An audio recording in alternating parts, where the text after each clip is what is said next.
ETF index mutual funds నేర్చుకుని stock మార్కెట్లో రాణించాలనుకుంటున్నారా? వెంటనే ఈ నెంబర్కి కాల్ చేయండి. నమస్తే, welcome back to Suman TV. Present మనతో పాటు ఉన్నారు అనలిస్ట్ మందర్ కృష్ణారెడ్డి గారు. నమస్తే సార్. నమస్తే అమ్మా. సార్, సీనియర్ సిటిజన్స్ గురించి మాట్లాడుకుంటే 2026లో రైల్వే నుంచి ఒక అప్డేట్ అయితే వచ్చింది. సీనియర్ సిటిజన్స్ ఎవరైతే ట్రావెల్ చేస్తున్నారో వాళ్ళకి 2 మేజర్ బెనిఫిట్స్ అని చెప్పేసి ఒకసారి డీటెయిల్ గా మాట్లాడుకుంటే. కరోనా కన్నా ముందర రైల్వేస్ లో సీనియర్ సిటిజన్స్ కి మంచి బెనిఫిట్స్ ఉండేవి. కరోనాలో ఎత్తేసారు. మళ్ళీ ఇప్పుడు దాన్ని అమలు చేయాలని నిర్ణయించుకున్నారు. నెంబర్ 1 ఏమిటంటే 60 సంవత్సరాలు ఉండే పురుషులు కానీ 60 సంవత్సరాలు నిండాలి, కంప్లీట్ అయిపోవాలి, కంప్లీట్ అయి ఉండాలి. అంటే 61లో వాళ్ళు ఎంటర్ అయి ఉండాలి. రెండోది 58 సంవత్సరాలు నిండిన మహిళలకైనా సరే వర్తిస్తుంది. 60 సంవత్సరాలు నిండినటువంటి వాళ్ళకి 3AC వరకు, అంటే దాని కింద ఉండేటువంటి ఏవైనా సరే ప్రతి టికెట్ మీద 40% తక్కువగా డిస్కౌంట్ ఇస్తారు. 40% డిస్కౌంట్ ఇస్తారు.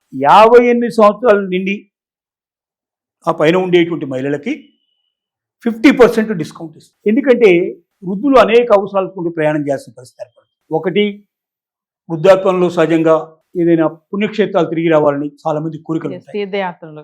ఇంకోటి, కూతురు దగ్గర నుంచి కొడుకు దగ్గరికి, కొడుకు దగ్గర నుంచి కూతురు దగ్గరికి, ఇలాగా ఎక్కువ మంది సంతానం ఉంటే ఎక్కువ మంది దగ్గర కనీసం సంవత్సరంలో ఒకసారి 2 సార్లు వెళ్ళి చూసి రావాలని కోరిక, కాంక్ష ఎక్కువ ఉంటుంది.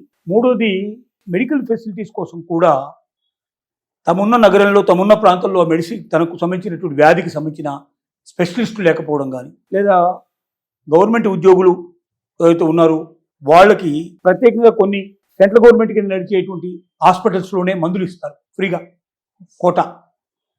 వాళ్ళు ఉన్న ప్రదేశాల్లో అవి ఉండవు. ఇంకో టౌన్కి వెళ్ళి, ఇంకో సిటీకి వెళ్ళి తెచ్చుకోవాల్సి ఉంటుంది. అలా తెచ్చుకోవాలంటే ప్రయాణం చేయాలి తప్పదు. ఇలాగ అనేక అవసరాల కోసం వాళ్ళు ప్రయాణం చేయాల్సిన పరిస్థితి ఏర్పడుతుంది. ఈ ప్రయాణాలు చేయాల్సిన పరిస్థితుల్లో మరి వాళ్ళకి డిస్కౌంట్ లేకపోతే చాలా బాధలు పడ్డారు. కరోనా నుంచి ఇక వాళ్ళు 100% మొత్తం పే చేయాల్సిన పరిస్థితి ఏర్పడింది.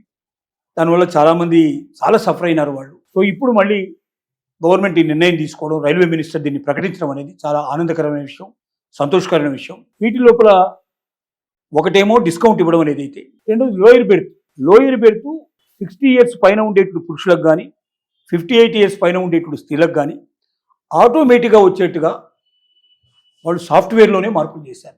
ఓకే, అంటే మనం ప్రత్యేకంగా మాకు లోయర్ బెర్త్ కావాలని రాయాల్సిన అవసరం లేదు. టికెట్ బుక్ చేసుకున్న ఏజ్ ఉంటే ఆటోమేటిక్గా ఏజ్ అక్కడ కనబడంగానే లోయర్ బెర్త్ వచ్చినట్టుగా వాళ్ళు ఏర్పాటు చేశారు. ఇది ఒక చాలా సంతోషకరమైన విషయం. ఎందుకంటే చాలామంది పైకి ఎక్కలేరు, వయసు రీత్యా పైకి ఎక్కడం చాలా కష్టం అవుతుంది. అలాంటి వాళ్ళు లోయర్ బెర్త్లో పడుకోవడానికి అవకాశం కల్పించారు. డిస్కౌంట్ తీసుకుని వాళ్ళకు కూడా లోయర్ బెర్త్ ఇస్తారు.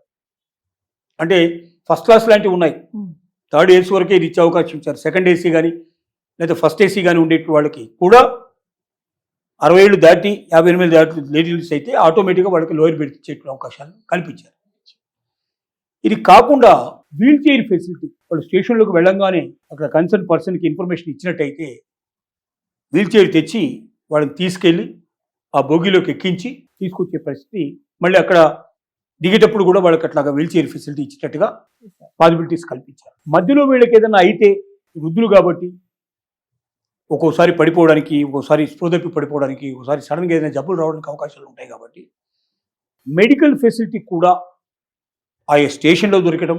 ఇప్పుడు కొత్తగా ఆలోచన చేస్తుంది ఏంటంటే, ప్రతి రైల్వేతో పాటుగా ఒక మెడికల్ పర్సన్ కూడా కనీసం ప్రాథమిక చికిత్స చేసి ముందు ప్రాణాలు కాపాడగలిగేటువంటి పరిస్థితులు ఉండేవాళ్ళని కూడా పెట్టాలని ఒక ఆలోచనకు వచ్చింది. ఇంకా దాని ఇంప్లిమెంటేషన్కు రాలేదు, ఆలోచన మాత్రం చేస్తోంది డిపార్ట్మెంటు. ఎందుకంటే సడన్గా ఎవరన్నా పోతే అందులో డాక్టర్ ఎవరు లేకపోతే చాలా ఇబ్బంది పడే పరిస్థితి. ఒక్కోసారి డాక్టర్ ఉంటే కాపాడుతున్నారు, కానీ డాక్టర్ లేని పరిస్థితులు కూడా కొన్ని చోట్ల జరుగుతున్నాయి. నెక్స్ట్ స్టేషన్లో బండి ఆగేదాకా కొంతమంది ప్రాణాలు ఉంటాయి, ఉండవు. హార్ట్ అటాక్ లాంటివి వచ్చినప్పుడు చాలా ఇబ్బంది అవుతుంది. సుమారు 1000 మంది ప్రయాణం చేస్తారు ఒక ట్రైన్లో.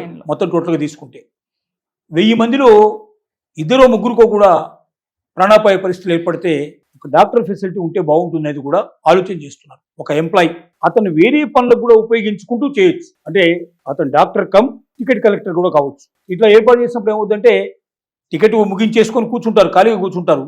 సో ఏదైనా ఎమర్జెన్సీ వస్తే మెడికల్ దానికి అటెండ్ అవుతారు. ఇలాంటి ఆలోచన కూడా ఉంది. ఏది ఏమైనప్పటికీ సీనియర్ సిటిజన్స్కి ఒక మంచి న్యూస్ ఇది. రైల్వే డిపార్ట్మెంట్ నుంచి అన్ని ఒక శుభవార్త కిందనే 2026లో మనం చెప్పుకోదగిన విషయం. ఇప్పుడు ఈ బడ్జెట్లో కేటాయింపులు జరిగాయి కాబట్టి March 1 నుంచి ఇవి ఏప్రిల్ 1 నుంచి అమల్లోకి వచ్చే అవకాశాలు పుష్కలంగా కనపడుతున్నాయి. Thank you.